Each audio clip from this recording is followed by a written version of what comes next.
On today's episode, I'll tell you how I funneled my business ideas down to just one. When people meet me and learn that I'm a voice actor, the most common question they ask is, how did you get started doing that? You're listening to the Pharmacist Voice Podcast, a journey-style podcast about my career change from pharmacist to voice actor. I'm your host, Kim Newlove. I alternate solo shows and interview shows. The solo shows are about my career change, and the interview shows feature a variety of people who use their voices to advocate, educate, or entertain. I specialize in medical narration and e-learning. If you have a project in mind, contact me through my website, thepharmacistvoice.com.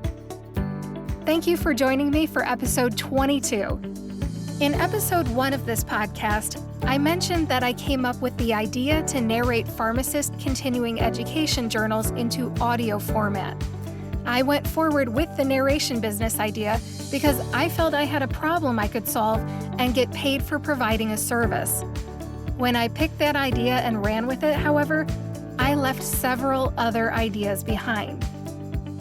When people meet me and learn that I'm a voice actor, the most common question they ask is, how did you get started doing that? In short, I funneled my ideas down to just one. That's how I got started doing it. Recently, I was looking through a binder and I found a list of all the business ideas I was considering. The notes were from summer of 2017. As I record this on June 9th, 2020, that was 3 years ago. The notes I looked at were from a time when I had decided for sure to start a business, and I knew for sure that I wanted to provide narration services. I just hadn't funneled my ideas down to just one thing yet, and I didn't even know the voiceover industry existed. Remember, this was 3 years ago, summer 2017. Having a narration business was one of many business ideas. Working a traditional pharmacist job wasn't an option. I needed a part-time job I could do in the margins, so to speak. We don't have affordable, reliable, skilled childcare for our 17-year-old son, Craig. He has autism. So my business ideas centered around keeping my schedule flexible and my availability open, just in case my kids had an unexpected illness, an emergency, a school delay, or a closing.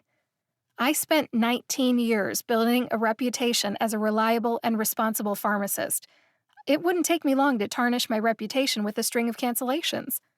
When I was looking to start a business, it was during a time that I volunteered all the time. I love to help people, yet I wanted to work. I wanted to have a job.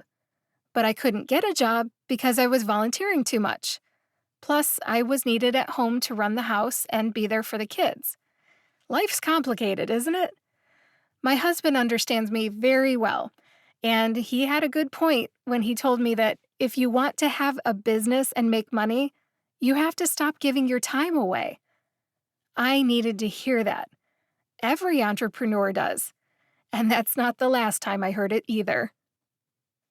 At first, I tried to find ways to monetize what I was doing as a volunteer. If I'm passionate enough about it to volunteer, why not try to get paid?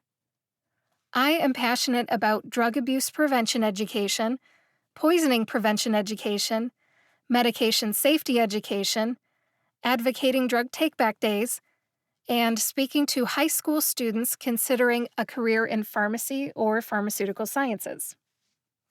You might be wondering, what are the ideas I left behind? Get ready for a list of 4 ideas I didn't use. Number 1. Medicine Cabinet Cleanout Service. Another title I considered for this was Drug Take-Back Consultant. I wanted to go into people's homes and help them clean out their medicine cabinets. Literally, I would help them get their stuff out of the house and get rid of it the right way. Once we had a clean slate, we could come up with a current list of medications and a shopping list of items to replace, if needed. This might remind you pharmacists a lot of medication therapy management. It kind of is. This is a great time to stick in a public service announcement about drug take-back. Disposing of unwanted, unused, and expired medications properly prevents theft, drug misuse and abuse, which can lead to addiction, and accidental poisonings and overdoses. In addition, it protects the environment and saves lives. In the U.S., we have drug take-back days twice a year. There's thousands of locations nationwide where people can drop off what they don't use, don't need, and might be expired in their homes. I would have enjoyed having a medicine cabinet cleanout service. I love to organize information, and I'm passionate about drug take-back. Number 2, analog personal health record organizer. I wanted to use this idea as an add-on service from the medicine cabinet cleanout service I just mentioned. If you're a pharmacist and you can monetize this idea, go for it. Every town in America needs a professional who organizes health information for others. This idea reminds me of the movie Roadhouse, featuring Patrick Swayze. At one point, Patrick Swayze's character gets injured and has to go to a doctor. When he gets to the doctor, he hands over his chart. His entire medical history is in a physical chart in his hands. He can go to whomever he wants for care and not have to worry about having an accurate, written medical history. All the information is in one place. I thought it would be a good idea to go to patient homes and help them get their information all into one place, just like Patrick Swayze in Roadhouse. Then, anyone who needs access to that information in an emergency could have it. Caregivers, children, neighbors, siblings. Here's a list of the 11 items I would have included in an analog personal health record. Number 1, height, weight, and allergies, dated within 6 months. Number 2, current list of medications, herbals, dietary supplements, and over-the-counter items, also known as OTCs. Number 3, list of medical conditions that pairs with each medication, over-the-counter item, herbal, or dietary supplement. Number 4, immunization record from the last 10 years. Number 5, list of healthcare professionals and the date last seen. This would include primary care providers, specialists, chiropractor, and so on. Number 6, list of surgeries. Number 7, family history. Number 8, advanced directives, like a do not resuscitate order, a durable power of attorney, a living will, or a healthcare proxy. Number 9, lab results from the last 5 years. Number 10, social history, list of workplace, family, and close friends. And finally, number 11, habits, alcohol, tobacco, other drugs, and addictions. I didn't move forward with this business idea because I wasn't sure how to monetize it. I also needed permission from the Ohio Board of Pharmacy to store patient information in my home. I would love to revisit this business idea someday.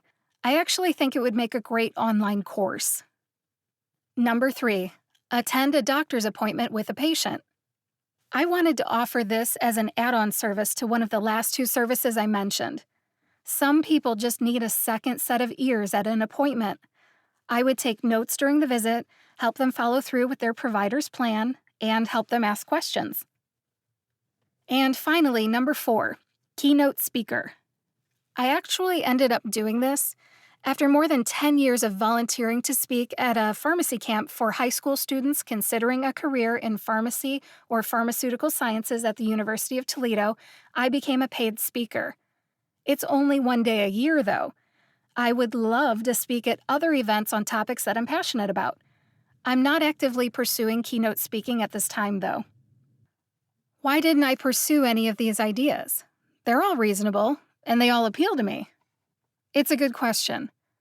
For one thing, I couldn't find a way to monetize them or scale them. The marketing alone would have been outside my comfort zone, and the permissions needed to use and store protected health information would have required additional licensing in Ohio. As I mentioned before, one of the top reasons I didn't pursue these 4 options was that I had strong concerns about my availability for my family. I have unusual life circumstances, there's no doubt about it. I would have taken more risks and found a way to make it work if I really wanted to do the work badly enough.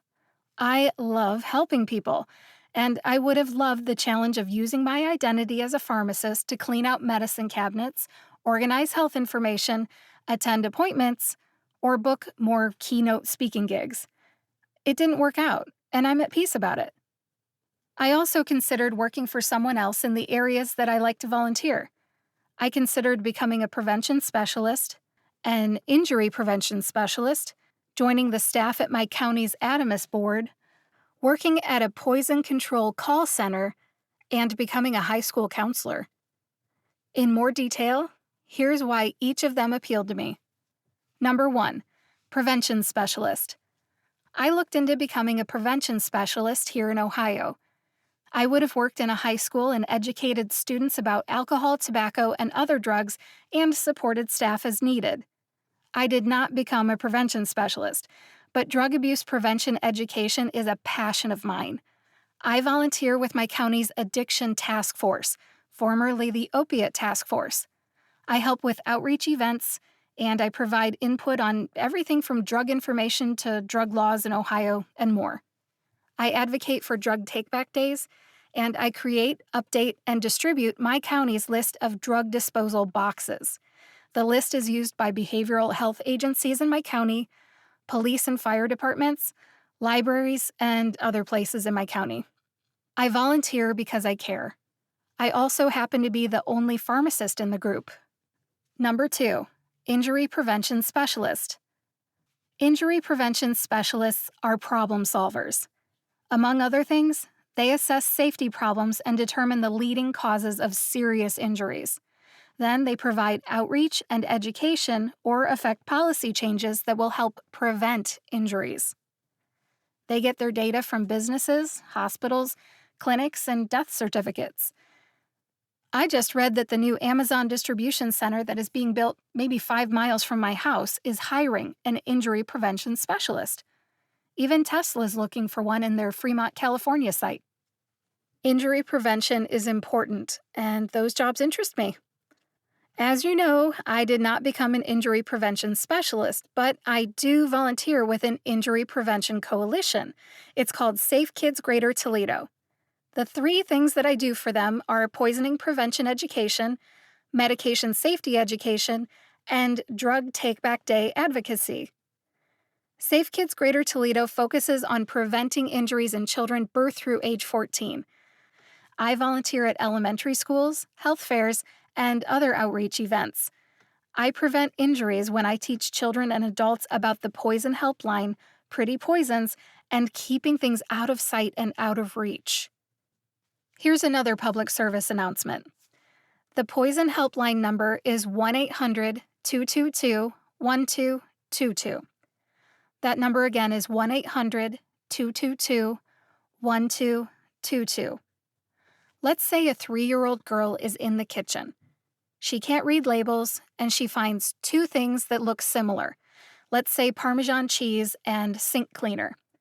One is a food product, and the other is a cleaning product. She doesn't know which one to eat and which one to leave alone.